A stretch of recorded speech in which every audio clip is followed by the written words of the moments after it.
CDS exam के अंदर comprehension को किस तरह से अप्रोच करना रहता है उसे हम आज यहां पर सीखने वाले हैं। नेक्स्ट वीडियो आपको क्लोज टेस्ट और पार्ट्स ऑफ स्पीच के ऊपर देखने को मिलेगी। आप नीचे कमेंट बॉक्स में बता दीजिए कि पार्ट्स ऑफ स्पीच के ऊपर आपको पहले वीडियो चाहिए या फिर क्लोज टेस्ट के ऊपर आपको पहले वीडियो चाहिए।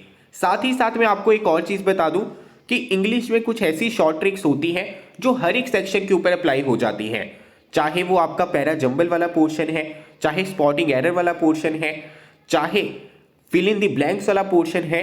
तो एक वीडियो आपको इस तरह की भी देखने को मिलेगी जिसमें ओवरऑल जितनी भी शॉर्ट ट्रिक्स हैं जो पूरे पेपर के ऊपर अप्लाई हो सकती है, जो 101% इफेक्टिव है मार्क्स स्कोर करने के लिए, गेन करने के लिए, उसके ऊपर एक वीडियो हम जरूर अपलोड करेंगे। लेकिन पहले क्लोज टेस्ट की अप्रोच और पार्ट्स ऑफ स्पीच को कैसे अप्रोच करना है उसकी वीडियो आपको देखने को मिलेगी।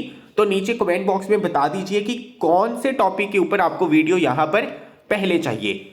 अभी हम यहां पर कॉम्प्रीहेंशन की अप्रोच की बात करते हैं। देखिए, ये आपका होता है अनसीन पैसेज।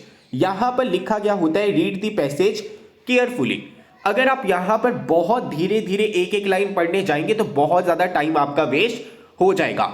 सबसे बेस्ट अप्रोच कॉम्प्रीहेंशन को सॉल्व करने की क्या होती है कि आप पैसेज को पढ़िए, लेकिन बहुत धीरे धीरे नहीं, तेजी के साथ में पढ़ना होता है ताकि आपको एक ओवरव्यू मिल सके, आपको यह पता चल सके कि पैसेज में बात किस चीज की हो रही है, आपको यह पता चल सके कि कौन सा कीवर्ड आपका कहां पर है, किस सीक्वेंस में पैसेज है, पैसेज का फ्लो क्या है, पैसेज में पॉजिटिव चीज की बात हो रही है, नेगेटिव चीज की बात हो रही है, पैसेज में एक एस्पेक्ट की बात हो रही है या दो एस्पेक्ट्स की बात हो रही है, एडवांटेजेस की बात हो रही है या डिसएडवांटेजेस की बात हो रही है। तो सबसे बेस्ट अप्रोच क्या होती है कि पैसेज को पहले रीड कीजिए फिर क्वेश्चंस के ऊपर जाइए। ये सबसे बेस्ट अप्रोच है। लेकिन यहां पर भी आपको क्या ध्यान रखना होता है कि पैसेज को तेज पढ़ना होता है, धीरे नहीं पढ़ना। अगर आप धीरे धीरे एक एक लाइन पढ़ने जाएंगे तो फिर बहुत ज्यादा टाइम वेस्ट हो जाएगा। लेकिन सबसे बड़ी दिक्कत बच्चों की यहां पर ही शुरू होती है कि जब वो इतना ज्यादा बड़ा पैसेज देख लेते हैं एग्जाम के अंदर तो उन्हें फटाफट क्वेश्चंस के ऊपर जाने की जल्दी होती है, जिसकी वजह से जब वो पैसेज पढ़ने जाते हैं उनका पूरा फोकस नहीं होता, ना चाहते हुए भी पूरा फोकस पैसेज के ऊपर नहीं होता, जिसकी वजह से वो पैसेज जो नॉर्मली वो घर के अंदर पढ़ेंगे या क्वेश्चंस सॉल्व करते हुए, अटेम्प्ट करते हुए पढ़ेंगे तब उनको समझ आ जाएगा, लेकिन एग्जाम हॉल के अंदर समझ में नहीं आता है क्योंकि तब हमें जल्दबाजी होती है कि फटाफट से जाएं हम क्वेश्चंस के ऊपर।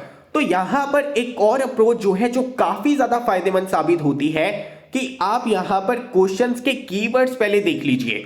जैसे यहां पर ऑब्जेक्टिव की बात हो रही है, यहां पर सिक्योरिटी पैक्ट की बात हो रही है, यहां पर भी पैक्ट की बात हो रही है। तो एक बार जो क्वेश्चंस के कीवर्ड्स हैं उन्हें देख लीजिए। और सीडीएस एग्जाम के अंदर तो काफी ज्यादा फायदेमंद चीज क्या है आपके लिए कि ऑफलाइन एग्जाम है, साथ में एक पेंसिल रखिए और जैसे ही आपको यहां पर जो कीवर्ड्स हैं, जैसे मान लीजिए यहां पर सिक्योरिटी पैक्ट की बात हो रही है, यहां पर भी सिक्योरिटी पैक्ट की बात हो रही है, तो वो सेम कीवर्ड को अंडरलाइन कर लीजिए। अंडरलाइन करने से क्या होगा कि आप फटाफट अपने आंसर तक पहुंच पाएंगे। क्योंकि अगर आप सीधा पैसेज पढ़ने जाते हैं तो यहां पर बहुत सारे बच्चों के साथ में यही जो है दिक्कत आती है कि उनका पूरा फोकस नहीं होता, वो अटेंटिव नहीं होते हैं, वो समझ नहीं पाते हैं कि पैसेज में किस चीज की बात हो रही है। हालांकि अगर आप प्रैक्टिस कर रहे हैं तो कोशिश करना सबसे पहले कि एक बार तेजी से पैसेज को पढ़ लीजिए, क्योंकि जब आप एक बार तेजी से पैसेज को पढ़ लेंगे ना तो ओवरऑल आपको आइडिया मिल जाएगा कि कौन सा वर्ड आपका कहां पर है। और दूसरी चीज है कि पीछे से आगे की तरफ आइए, यानी कि क्वेश्चंस में कीवर्ड देखिए, उन्हीं कीवर्ड्स को यहां पर अंडरलाइन कर लीजिए। पेंसिल के साथ में अंडरलाइन कर लेंगे एग्जाम में, तो उसके आसपास की लाइंस जब आप पढ़ेंगे तो अपने आंसर तक पहुंच जाएंगे। तो इससे क्या होगा, इररिलेवेंट चीजें पढ़ने से आप बच जाते हैं। मेनली टाइम आपका कैसे बचता है कि ये गलती मत करना कभी भी कि पहले पूरा पैसेज एक बार पढ़ लिया, फिर आपने पूरा पैसेज दो बार पढ़ लिया, फिर पूरा पैसेज आप तीसरी बार पढ़ रहे हैं। अगर आप इस तरह से चलेंगे तो कोई फायदा नहीं है।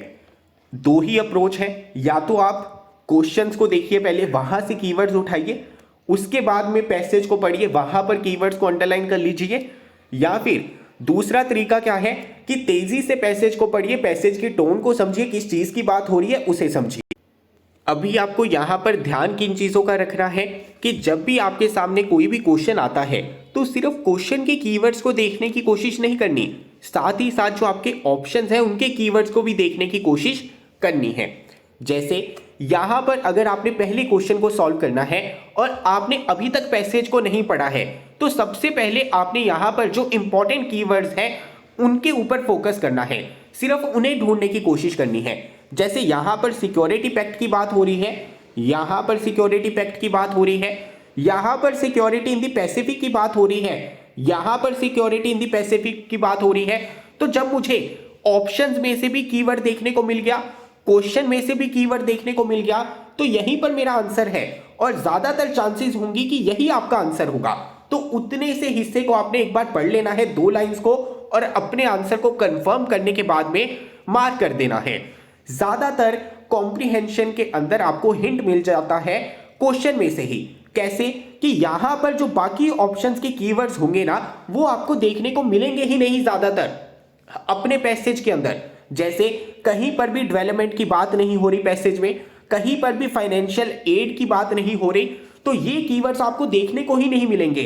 तो इसी वजह से सबसे पहले आपको क्या करना है कि क्वेश्चन में से कीवर्ड तो उठाना ही उठाना है, साथ ही साथ अपनी नजरों को इस तरह से ऑप्शंस के ऊपर घुमाना है ताकि आप उन्हीं कीवर्ड्स को यहां पर ढूंढ पाए। जैसे यहां पर सिक्योरिटी इन द पैसिफिक की बात हो रही है तो यहां पर भी सिक्योरिटी इन द पैसिफिक की बात की जा रही है। दूसरी चीज, कभी भी किसी भी एक्सट्रीम स्टेटमेंट को टिक करने से पहले 100% कंफर्म कर लेना, जल्दबाजी मत करना। जैसे यहां पर deployment of security forces wherever needed, wherever, जहां पर भी, तो ये एक्सट्रीम स्टेटमेंट है। इस तरह की स्टेटमेंट्स को मार्क करने से पहले, ऑप्शन को मार्क करने से पहले 2 बार सोच लेना, अच्छे से कंफर्म कर लेना, तभी मार्क करना। बाकी हमारी अप्रोच क्या रहेगी कि जो इंपॉर्टेंट कीवर्ड्स हैं उन्हें सबसे पहले उठाना है। जैसे अगर हम यहां पर बात करें तो पैक्ट की बात हो रही है, यहां पर पीसफुल कोएग्जिस्टेंस की बात हो रही है, और जब आप इस पैसेज को देखेंगे ना, ये एक ऐसा वर्ड है जो आपको आराम से देखने को मिल जाएगा। यहां पर देखिए पीसफुल राइज की बात हो रही है, यहां पर पीसफुल कोएग्जिस्टेंस की बात हो रही है, यहां पर पैक्ट की बात हो रही है, यहां पर डॉक्ट्रिन की बात हो रही है। तो आप देखिए जितने भी कीवर्ड्स हैं यहां पर एज इट इज देखने को मिल रहे हैं। तो जब एज इट इज देखने को मिल रहे हैं तो इतने से पोर्शन को आप पढ़ते तो अपने आंसर को मार्क कर पाते। आपका आंसर क्या हो जाता? ऑप्शन नंबर डी हो जाता। इसी तरह से यहां पर देखिए ग्लोबल हेगेमन की बात हो रही है तो इस वर्ड को आप ढूंढते, यहां पर ग्लोबल हेगेमन की बात हो रही है तो आप यहां पर इतने से हिस्से को भी पढ़ेंगे तो अपने आंसर तक पहुंच जाएंगे। इससे क्या होता है, टाइम आपका कम वेस्ट होता है। नहीं तो इररेलेवेंट चीजें भी आपको पढ़नी पड़ती है। तो आपको करना क्या है, हमेशा पहली अप्रोच तो यही है कि एक बार फटाफट से पैसेज को रीड कर लीजिए, फटाफट से।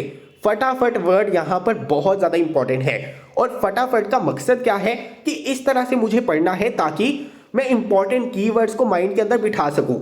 जैसे मैंने फर्स्ट लाइन को पढ़ा, चाइना's government announced on April 19 that it had signed a landmark security pact with the Solomon Islands, evoking concern from Australia and US। यानी यहां पर ऑस्ट्रेलिया यूएस की बात हो रही है, ये मैंने देख लिया। मैं नीचे गया, यहां पर पैसिफिक की बात हो रही है, उस चीज को देख लिया। फिर मैं नीचे गया तो यहां पर सोशल ऑर्डर की बात हो रही है, ठीक है। यहां पर बोथ कंट्रीज की बात हो रही है, यहां पर पीसफुल कोएग्जिस्टेंस की बात हो रही है।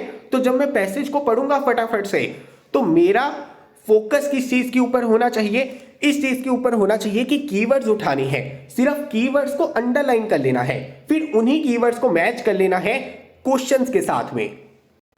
अभी जब भी आपके सामने इस तरह के क्वेश्चन आ जाते हैं जहां पर किसी स्टेटमेंट का मीनिंग आपसे पूछ लेते हैं तो वहां पर आप नेगेटिव पॉजिटिव वाली चीज का भी यूज कर सकते हैं। जैसे Beijing would not seek to become a global हेगेमन।